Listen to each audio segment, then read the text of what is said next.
Hi అండి. ఈరోజు tasty butter non ఎలా చేయాలో చూద్దాం రండి. ముందుగా కావాల్సిన పదార్థం హాఫ్ కిలో మైదా, హాఫ్ టీ స్పూన్ సోడా పొడి, ఒక 2 స్పూన్స్ నువ్వులు, sugar 2 spoons, east half spoon, soda పొడి హాఫ్ టీ స్పూన్, 1 కప్ పెరుగు, 1 కప్ ఆయిల్ అన్నీ వేసి బాగా మిక్స్ చేసుకోవాలండి. మిక్స్ అయిన తర్వాత సాఫ్ట్గా పిండిని సాఫ్ట్గా కలపాలండి. కలిపిన తర్వాత ఒక 40 మినిట్స్ రెస్ట్ ఇవ్వాలి. రెస్ట్ ఇచ్చాక పిండి సాఫ్ట్గా ఉంటుందండి. కొంచెం చేతికి ఆయిల్ పూసుకొని పిండిని కొంచెంసేపు బాగా మసాజ్ చేయాలండి.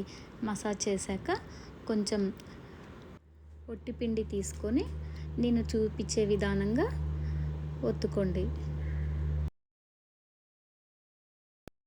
నాన్స్ చేయడం చాలా ఈజీ అండి.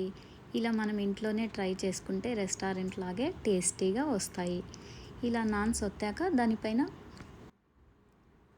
దానిపైన కొంచెం కొత్తిమీర, కొన్ని నువ్వులు కూడా వేసుకొని ఒత్తాలండి. కానీ నాది వీడియో రికార్డ్ కాలేదు. వన్ సైడ్ కొన్ని వాటర్ చల్లుకొని అప్లై చేయాలండి.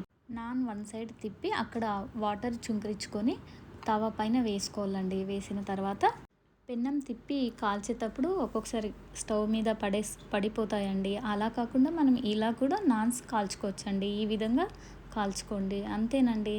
కాల్చిన తర్వాత బటర్ అంతా అప్లై చేసుకోవాలండి. రెండు సైడ్ల అంతా అప్లై చేశాక బాగా ఫుల్గా బటర్ అప్లై చేసుకోవాలి. అప్పుడే టేస్టీగా ఉంటుందండి నాన్. అంతేనండి. బటర్ నాన్స్ చాలా ఈజీగా చేసుకోవచ్చు. ఈ వీడియో మీకు నచ్చినట్లయితే లైక్, షేర్ అండ్ సబ్స్క్రైబ్.